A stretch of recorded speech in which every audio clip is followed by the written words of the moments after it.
காங்கிரஸ் கட்சியிலிருந்து விலகிய விஜயதரணி பாஜகவில் இணைந்தார். டெல்லியில் எல் முருகன் முன்னிலையில் கட்சியில் தன்னை இணைத்துக் கொண்டார்.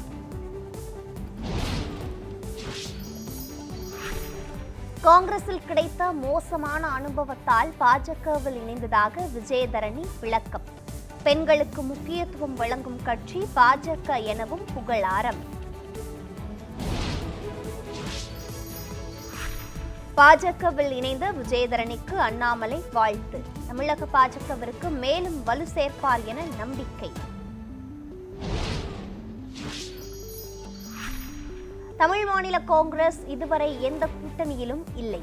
இளைஞரணி மாநில தலைவர் யுவராஜா விளக்கம்.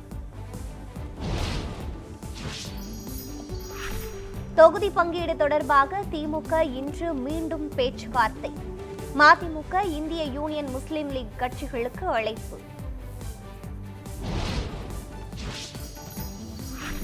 மக்களவைத் தேர்தலில் குஜராத்தில் 24 தொகுதிகளில் காங்கிரஸ் போட்டி. ஆம் ஆத்மிக்கு 2 தொகுதிகள் ஒதுக்கீடு.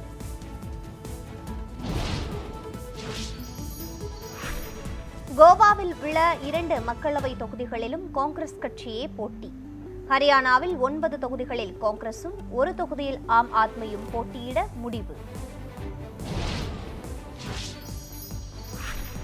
செங்கல்பட்டு மாவட்டம் நெம்மேலியில் கடல் நீரை குடிநீராக்கும் நிலையம் திறப்பு. முதலமைச்சர் மு க ஸ்டாலின் திறந்து வைத்தார்.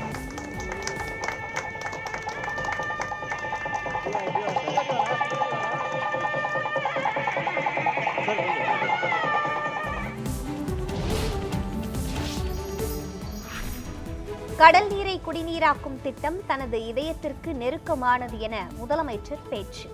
திட்டத்தால் வடசென்னையில் 10 லட்சம் பேர் பயனடைவார்கள் என விளக்கம். கோ பேக் மோடி என்று கூறியவர்கள் தற்போது வெல்கம் மோடி என்று கூறுகிறார்கள். எடப்பாடி பழனிசாமி விமர்சனம். தமிழ்நாட்டில் நடப்பது திராவிட மாடல் ஆட்சி அல்ல, ஹிட்லர் ஆட்சி. மதுரையில் அமமுக பொதுச் செயலாளர் டிடிவி தினகரன் குற்றச்சாட்டு. மாசி மகத்தை ஒட்டி தமிழ்நாடு முழுவதும் கோயில்களில் சிறப்பு பூஜை. முன்னோர்களுக்கு தர்ப்பணம் கொடுத்து பக்தர்கள் வழிபாடு.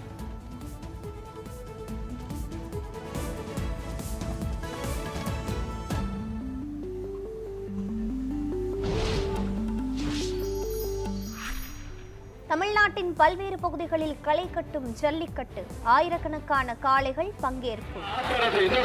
சிறப்பு ரொக்க பரிசுப்பா அமைச்சர் சூப்பர் மாடு, சூப்பர் வீரர் காசு